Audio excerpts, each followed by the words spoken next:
Welcome to Different Facets of Happiness. Today, we're thrilled to have Stephen Chong with us, the celebrated author of The Afterlife, A Journey To. Stephen's wisdom inspires growth, resilience, and purpose. And today's conversation is packed with insights to guide you on your journey. Let's get started. Stephen Chong, welcome to Different Facets of Happiness. How are you?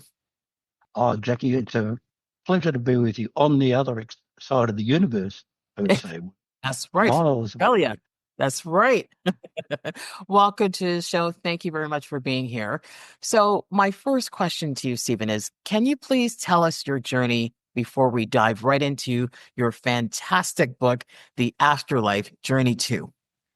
Make sure everyone can see it. Uh, yeah, Jackie, it actually started about just nigh on 5 years ago. And just a bit of a backstory. I've written books before, 5 books or something, but I retired. I hung up my pen. But as you do when you're in your 60s and you still think you're bulletproof, I was up one day cleaning out the gutters in the roof, and we're very remote here. Surrounded by natural rainforest, so we don't have near neighbours or anything. And I'm about 15 foot above the ground, Mhm. and the ladder slipped. Thanks. And this ladder has gone through. We've got all these plate glass windows. It's gone through all of those. There's glass everywhere on the ground, but I'm in a crumpled heap on the ground, and I couldn't feel anything below my neck. And I thought, oh, oh, Stephen, you are in trouble here. But as fortune would have it, my lovely wife was here at the moment, and she heard me scream and come out to rescue me. I've got to tell you though, Jackie, what transpired subsequent to that was not what you would call a traditional NDE experience. I didn't float off to the universe and see things and come back and report. What happened was when I'm in rehabilitation, I'm on a couch. I can barely get off the couch. I'm good for nothing. And I had this, this voice in my head with the title of this book, The Afterlife, A Journey To, and it's like a hamster wheel in my head. And I knew what it was. It was the universe trying to tell me something. And it was a bit like Peter denying the Christ. I said, no, no, I'm done. I'm not, no, leave me alone. Go away. I'm retired. Let me be. But, after, I don't know, a number of weeks, I've said, okay, to the universe, okay, do you want me to write this thing? Yes. Okay, I'm in. So I've chosen, okay, whatever it is you want me to write. Afterlife, what do I know? I have no idea. So from my point of view, it was a point of choice, but it was also a point of trust. Like to trust that whatever was coming would be there. Mhm. Oh, Jackie, when I was capable, I sat in front of the PC Yeah. and I started to scribe. It was extraordinary. I saw the colours. I heard, and the colours beyond the 7 colours of the rainbow. Yeah. I heard the music. The music was part of everything.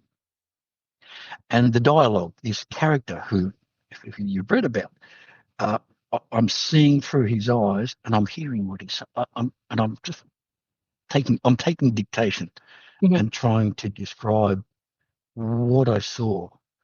And hopefully I did okay with that. You did very okay. Uh, So it didn't feel like, or did it feel like time slowed down for you? Because it certainly wasn't all a blur because you said you took dictation. So it was it was crystal clear for you. we're very clear. And Jackie, when I sat, and when I write, I'm a very disciplined writer. So I would awake in the morning and go to the universe. Right, 1 o'clock, you're on. I've got other things to do, but 1 o'clock, you're on, and you've got an hour or 2 hours. without fail, I would sit down and I would never know where the story was going. I had no idea where I was being taken or what I was going to see. But I'd sit down and go, got it, type, type, type, type. 3 weeks. It, the whole book took to come out. That's how it worked. So during your rehabilitation, when did you first sense that your experience was more than just a physical recovery? Was it during the time you were hearing the voice? Yes, the physical recovery was quite slow. I mean, it was 3 or 4 months before I took a few steps and I walked a bit further. But once once I'd chosen to write, it was total trust. I just knew it would be there. I didn't. There was no doubt. I didn't critique. When I was writing, I never reviewed or put my point of view in there. I just wrote what I saw and heard. Sure enough, there was an editing process after that because I don't know where commas go and my full stops go in strange places. But but the I trusted implicitly that I would be given whatever was there. So you felt that you were being guided by something or someone during the writing process. Oh yes, absolutely, absolutely. I've been asked, Jackie, whether I was channeling, and honestly, I don't. I don't know. But the the the language that come out as you read is kind of old English, Elizabethan, Victorian, Mhm. and I'm just an Aussie dude. I don't think like that. I don't write like that. But that's the way it was gifted to me. Okay. So Stephen, in your book, The Afterlife, A Journey To, you described being spiritually transported to heavenly realms. Can you detail the first moment you realized that you were somewhere beyond this world?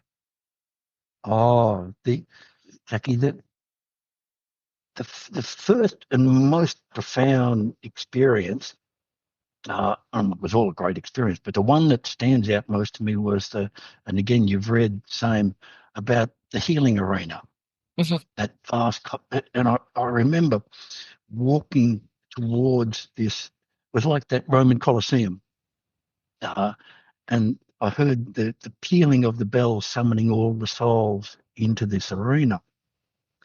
And, I walked into the arena and I heard, it was the chanting, the Om sound from the crowd is reverberating around the arena.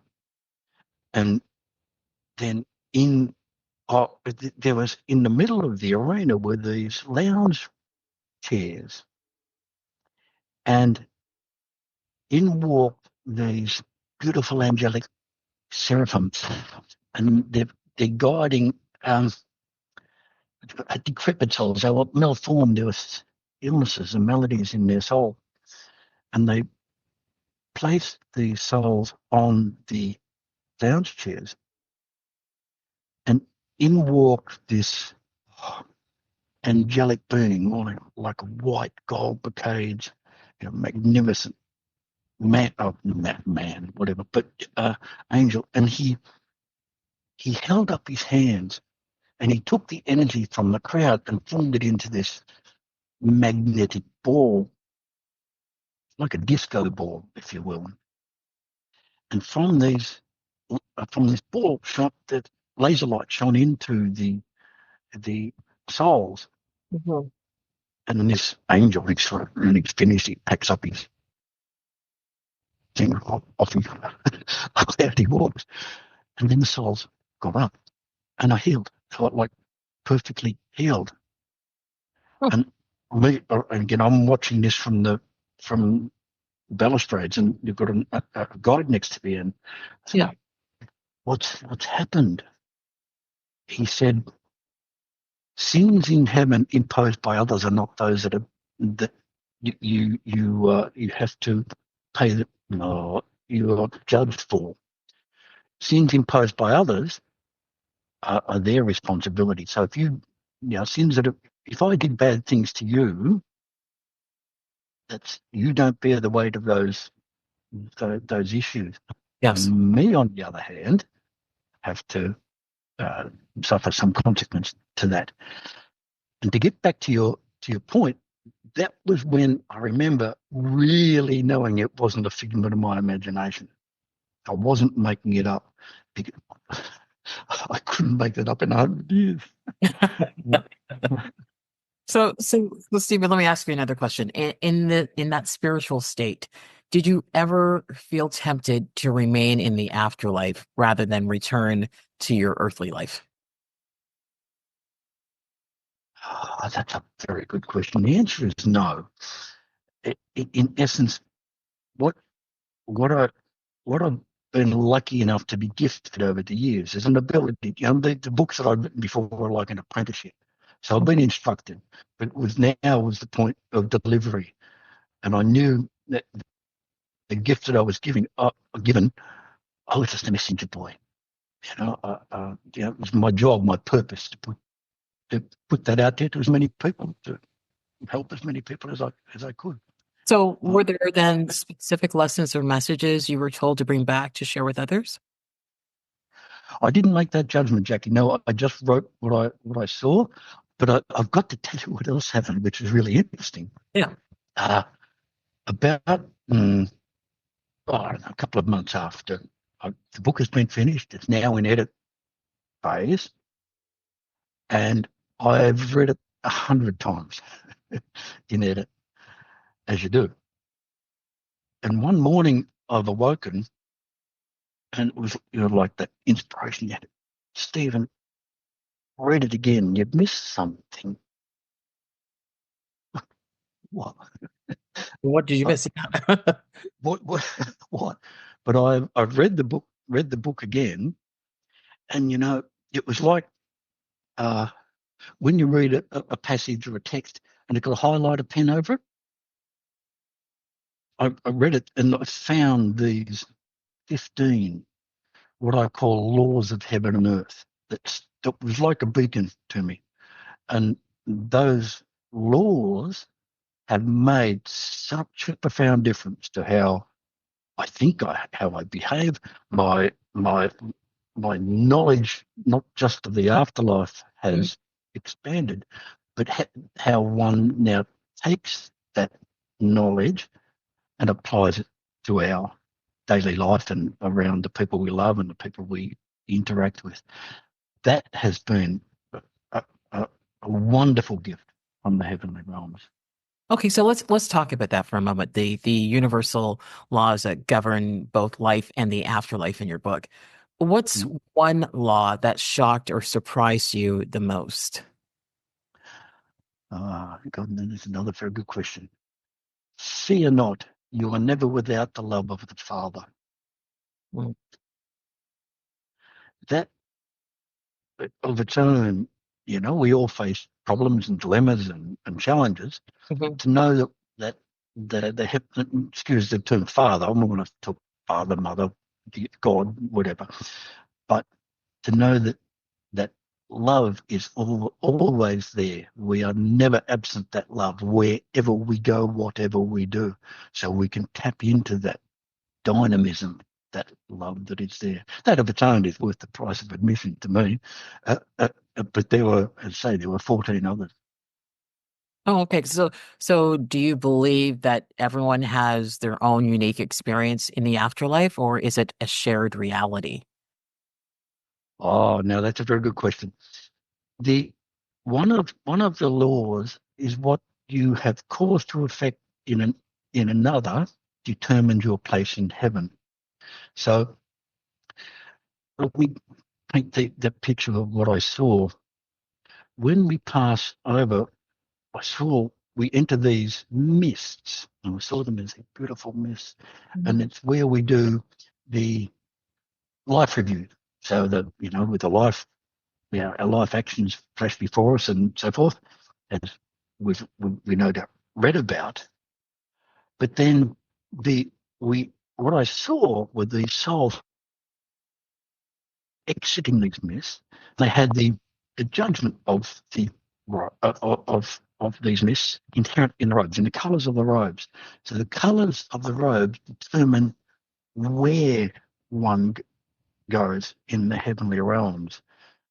What Oh, I saw was, remember, and even the Bible tells us, Jesus, I go to prepare a place for you in our Father's mansion house. There are many mansions, or something like that. So I can paraphrase that incorrectly, but what I saw were souls that come out, and some were dressed in these majestic, beautiful colours, bright hues of blues and yellows, gold, and they followed a pathway that was uniquely theirs. But others were uh, dressed in darker, Hessian-y type colours. And one instance I remember profoundly was this soul exited, and she was attired in like a browny Hessian colour, and she tried in vain to go up to a station that she thought she was worthy of, yeah. but she was unable. She couldn't do it. She had to follow the pathway that was uniquely designed for Wow. her. So it sounds like, Stephen, you're saying that there are realms in the afterlife that might not be as heavenly as people imagine. Absolutely. Yes, in a word. Let me take you to another place, Jackie, that I Okay. saw. Uh, I call it the nether regions. And if you can imagine a, a field where a bushfire has gone through, the trees are dark and the ash smell. So I'm walking through this area with a guide, and we enter this huge portal. And inside were these spinning vortexes, and inside and arrayed around each vortex for these um, angels in waiting. And in each vortex, souls were trapped, and some clambering to get out. And I turned to the guy and said, "Oh, what is this place at all?" And what was described to me, this is not heaven's like judgment. This is not hellfire, and it's not eternal. It was a case of purification of the soul. So souls were entrapped by their own choice. Uh, think of the seven deadly sins: lust, greed, can't remember them all, Yeah. envy. Yeah. So the souls were entrapped by their own choice. And as soon as they were able to repent, they were contrite, they were then taken away by the awaiting angels to wherever. Hmm. Hmm. Believe or don't believe, Jack, I just wrote what I saw. Um, but what I know, coming back to that first law, they were never, the love is never absent. Yes. Only the sight of that love is absent. So the light is always there, but that soul's ability to see the light is clouded by something. Yes. And this vortex was a case of stem was a case of purification of that. So after your experience, do you believe, Stephen, that there is a singular purpose for human life? And if so, what is it? Oh, that's a wonderful question, Jackie. What I know in the depths of my heart is that we are unique teardrops from the eye of the Father. We we are never absent that love, and we have a divine purpose to fulfill, whatever that is. So if we're in the body and we're taking breath, we have a purpose to fulfill. Yes, of course, there's suffering and there's challenges and the like, but to recognize our self-worth in that love is paramount. To know that we are sacred is it is such an important thing. So, how has your understanding of suffering changed after glimpsing the afterlife? Let me give you a real life example of that, Jackie. About it's just over 18 months ago Mm. that I lost my beautiful mother. Now, this lady is an angel. She is a total gift. And when I made the choice to come down to earth with her as my mother, I was a very wise young man. But we won't go there. But ever since I was a young lad, I always said and always knew that, Mum, when you go, I'm not staying. I want to go where you are. Always from the wee nipper. When she passed, you know, by virtue of what I now understand about the afterlife, yes, there was sorrow, but not grief, because I know exactly where she's gone. I know where to find her in this place around here, and I know she's there all the time. She's like she's more ever present now than she was in the physical. That so that alleviates, to answer your question, to me, that alleviates suffering. That knowledge, that knowing that person in love is always there. Okay, but if someone lives with regret or with guilt, how do those emotions carry over into the afterlife, if at all? Yes, yes. That guilt is like a rock that keeps us tethered to a place. Yeah, think of it like an eagle. If we were an eagle, we're flying above, and we're soaring above the heavens. But that guilt tethers us uh, to the earth. It stops us from really realizing our fullest potential.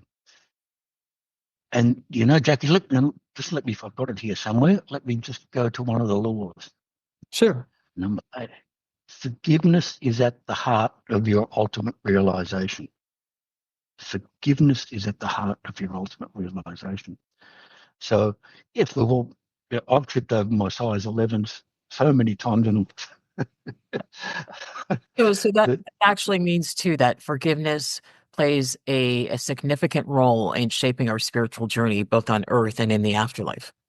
oh yes, oh yes, absolutely. Um, yeah, and I think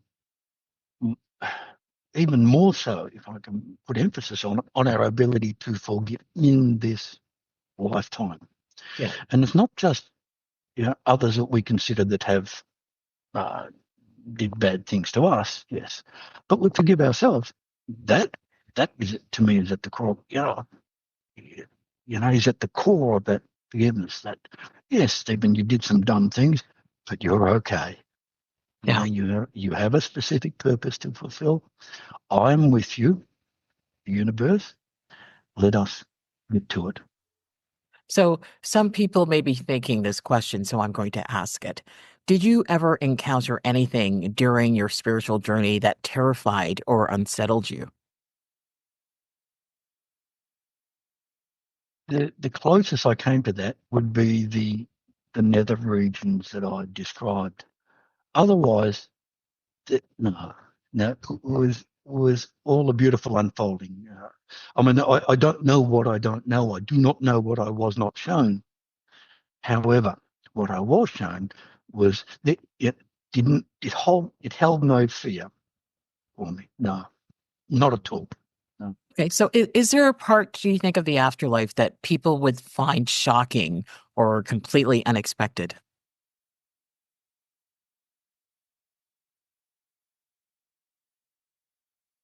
I don't think so, Jackie. To know, yeah, we've been, when I say we, I've been brought up to think of heaven and hell and the distinction. If you don't do the right thing, you're in this hell for eternity. That is not the case. I did not see it. It is all heaven, and there is never an absence of love. Wherever I went, whatever I was shown, there was the light was never not there. That makes sense. It does. It does. So, do you think the afterlife, Stephen, is part of a bigger journey? Yes, that's another very good question, Jackie. I, in in the book, I was not shown anything about reincarnation. That, and I've been asked many times, uh, uh, you know, is there reincarnation? I can only say what so that wasn't part of what I saw in the book, Mhm. but from what I know is that from the point of view of the soul, all of its incarnations happen simultaneously. So there is only an eternal now. In the heavenly realms, everything is now, like on the pinhead. Now that's hard to wrap one's head around. that's but that's how I see things. But as I say, in the book, I wasn't shown or given any information about reincarnation. All I can say is that, we have a we ha- I say shouldn't say we we're taught that it's a linear progression. We die, we reincarnate, we die, we reincarnate. I don't think that's the case. So Oh, the soul understands that all of its incarnations happen simultaneously. I see. Okay. So were there moments during the writing process, because I know you were taking dictation, that you felt overwhelmed or reluctant to share the truths you were uncovering? No, no, I tell you not. Although after an hour or so, the best I can remember doing was about 2 hours. I when I'd finished, I was drained. And I had need of a significant glass of alcohol to see me. Anyway, we won't go there. But no, it was such a beauty. I would finish a writing piece. Remember, I would start writing with no knowledge of where it was going. Yes. So when I was finished, I'd pick it up and read it and go, far out. Where did that come from? So it was a mystical journey, a magical journey. So if you could add one more chapter to the afterlife, a journey to, what would it focus on? Oh, now that's another very Jackie. Since the writing, remember this is near on 5 years ago that I'd written this. I thought, okay, is there more? Is there more? And I kept on getting this blank. No, no, no. Okay, okay. So I hadn't been writing up until about 2 weeks ago. Wow. And and again, it's slightly different, but it's the same thing. I sit, I go, "Ah, and I think I'm on chapter 11 or something now. So Oh, there is more coming. Yes. wow. So how do you think humanity would change if we all knew for certain what happens after death? Oh, my goodness. If if we can take, but much of many of the problems we have in life now, and I say globally, collectively, are a cause of our spiritual ignorance. I mean, the universe, nature does not adapt her actions to satisfy our ignorance.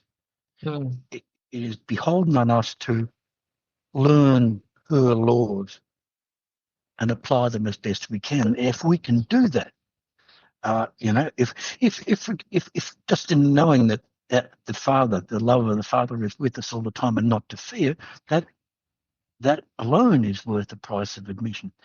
If we know that what we do to another has significant consequences to our eternal self and soul, then that might turn us away from errant action. So Hmm. that not, and I know for me now, again, I've got snow on the roof and I haven't got much time left, but uh, uh, so I have to get on with things. It Yeah. becomes a paramount to do these things.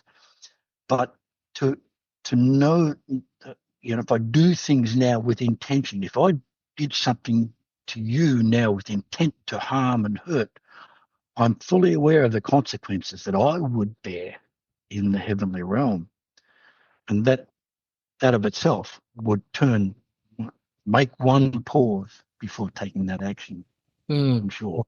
Yes, of course. So, how do you then respond to people too who might dismiss your experience as a hallucination or the result of trauma? Ah, yes. Well, I can guarantee you that you have that experience to date, but um, but I've been gifted, uh, uh, uh, given a great gift from the universal hand. I'm a messenger boy. Some people might not like the message. That is their point of choice. That's perfectly fine. They may not like the messenger. That's okay too. But True. but that doesn't dissuade me. We have a divine purpose to fulfill, and even if we create not just the bushfire, but a spark in somebody that's having trouble or difficulty, then maybe our job's done. Okay. So, if you could show one irrefutable piece of evidence, Stephen, for the afterlife, what would it be? Ah, irrefutable. The the book in its form, what I was gifted, is not empirical. I'm sure you've read details of people that have had Yep. traditional NDEs and come back and they've described what they've seen. And that's magical. But from our point of view, from the reader's point of view, that's objective. So what that means is we're looking at somebody else that's had an experience and you go, oh, wow, that's good. Or, I don't believe that, or whatever. But the the real gift in the writing in this story type form is that the gift, well, what it becomes a subjective experience. So we can read the book, read the stories, and we get that uh, mystical moment where it says, I get it, I get it, that's it, got it. That's unlocking the truth. Something that's been stuck inside, the door's been open. That's what the reading of this book can do for those with open heart. So it unlocks that mystical experience for the individual. And you go, oh yeah, I've got that. Man, I'm all over that. So I think that's the real reason why I was given this gift in such a form, rather than going up there and sitting and come back and telling. Yeah. In this way, it becomes a subjective experience for the reader. Were there moments that felt eerily familiar as though you had been there before? No, I can't say that, Jackie. No, no. The things that I wrote about, in which you've read about, the Colosseum, the school for children, I couldn't make up in 100 years. Everything was new, and even if I did, I don't take drugs. I don't do it. I couldn't. Um, I couldn't make it up in a million years. It was, let's call it inspiration, Yeah. but it was a download from the universe, to be sure. Okay. Your description of the afterlife in terms of the colors, the realms, are beautiful. And if you could bring one aspect of the afterlife into our world, what would it be? Two things that stand out, Jackie, are the colours that you mentioned. Now, and as I said before, this is not the seven colours of the rainbow. These colours were, and I don't know if I really did them justice in the writing process, but they were a hundredfold the colours of the rainbow. But also it was the music. It, everything resonated with the music, the harmony, the trees, the grasses, all those.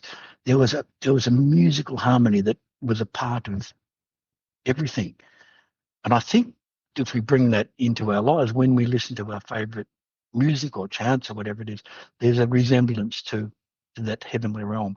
But everything in the heavenly realm, there was the love that was there, that there was never an absence of. But the colours and the music stand out to me as entirely profound. So, do you feel a deeper connection now to others, knowing what you know about the afterlife? Oh yes, oh yes. And I've got to tell you that from my simple mind, I now have no fear of the passing process. I know what awaits us. So it's taken away that fear of death because I know what awaits us on the other side. We are eternal beings here. We don't just disappear off into the earth. It's not to be found again. We are eternal, evolving beings. So, would you say that's the biggest lesson that you've learned, not having that fear? Oh yes, absolutely. From a personal point of view, it's not. It sounds a bit glib to say you embrace it, but to know that it's inevitable, to be sure. um, and there is no fear in the process for me because that spirit goes on and we go to loving hands. There, it, there was not. You go back to those mists that I saw and souls coming through the mists after passing over. Everyone was beautifully tended to by waiting. Let's call them angels, souls in wait. Mhm. There was no one left behind. So, you said you go back to loving hands. A lot of Mm. people fear death. What advice would you give to someone who fears death and the unknown? There is a law. Let me see if I can pick it again. I'll read it for you. I've got them listed here. Okay. Law number 11. Fear at the time of passing closes the soul to all the awaiting love and compassion. There you go. There's price. Yeah, Yeah. I mean, it's easy to say don't be afraid, but Yeah. um, but if we hold the love in our heart, the love, the awaiting kin that are there for us, that we hold in love, are waiting there for us. I have absolute certainty that my beautiful mother will be waiting for me on the other side. Mm. No, no doubt, no doubt. So that dispels fear. I understand. So, if you could spend one more day in the afterlife, Stephen, what would you ask or what would you do? One more day, my goodness, I'm going there eternally at some stage. um, you might, Jackie, have to wait for that for the next book, however long that might take, because what's being revealed to me now is in addition to what I've written in the book. So, and I mentioned before, I was given the gift and shown many things, Yeah. but I don't know what I don't know. So there's obviously a lot more that I don't, and it's coming out now. So I stay tuned for that. So when I sit, sometimes when I sit now, it's a blank. It's not kind of not there, but other times I'll sit and go, oh, got it. So, Stephen, a couple more questions. Do you believe the afterlife evolves as humanity evolves, or is it timeless and unchanging? What I believe, Jackie, is that there's never an absence of the connection. So when I say we collectively, each of us Mhm. are divinely connected. We have angelic beings guiding angels, guardian angels. Yes. Yes. They Guardian are angels, beckon spirit guides. Yes. 24/7, beck and call, never an absence. What is an absence is our ability to ask and then attention to the listening. So for me now, if I have a dilemma, it's not a thinking process. It's a listening process. So I will ask the guardian angel, what do I do about that? How do I fix this? And sometimes you get clarity and you sort of know, you get that inspiration, But other times you'd be doing the ironing or something or other, and you go, that's it. Got it. That's that's the universe answering our question, our dilemma. Never absent. So to know that those guardian angels are there for each of us, for all in wider humanity, is another gift. But as I say, we have to learn to ask and then learn how to listen. Yeah. Yes. True. So what is the ultimate message you hope readers take away from the Afterlife, A Journey To? Recognize your self-worth. We are each a teardrop from the eye of the Father. And I mentioned before, we all have a specific purpose to fulfill. No separation from that. And time is short. As I mentioned, I'm an old fellow with snow on the roof. Things become relative to an end point. So that means with that recognition, with that self-worth, yes, we've made mistakes. Yes, we've tripped over. Yes, we've done some dumb things. But that's okay. Because from here forward, we have a guiding light. Yes. The universe is there beckoning us to fulfill the things that are important. It might be, and that might be on a very small scale with family or a friend, but it could also be on a wider scale through a podcast such as yours. Whatever the case, it is still divine, and it is still really, really important. That's why we're in the body, to fulfill this divine purpose. Is there a question about the afterlife that you've never been asked but wish someone would ask? Yeah, that's another good question. I've come across people that a very dear friend of mine, who's now in his 80s, he says, "Oh, Stephen, when we die, we go to nothing. We just go." And I've been unable to change the way he thinks, and that's okay because he's still a beautiful man. But as mentioned before, I don't think I know our job is not to make people know something. It is to teach them how to see. And if we can open the eyes just a wee bit, then let the angels do the rest. Maybe that's enough. Yes. Yeah. I think I would agree with that. And finally, Stephen, do you believe your fall and spiritual awakening were predestined for this exact purpose? Yes, I think so, because the key was I'd shut up shop. I'd retired. No more writing. Go away. Leave me alone. But it was the universe saying, Stephen, you have more to do. Trust. We will give you the answers or whatever. We will give you what you need, but you must be willing to do that. And that was that point of choice I mentioned before. But it took falling off a ladder and fracturing my neck to do it because I wasn't smart enough to hear that in the first place. But it took that fall to open the realization.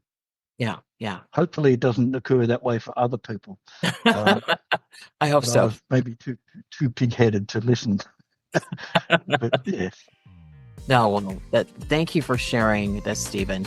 So, Stephen Chong, thank you very much for joining us today. Oh, Jackie, it was indeed a great pleasure. Thank you for having me. Pleasure is mine. All the best. So much. Thank you so much. Thank you for joining us for this insightful conversation with Stephen Chong. His story and wisdom remind us of the power of growth and purpose in our lives. Keep striving and stay inspired and always take the next step. I'm Jackie Denise. Thanks for tuning in.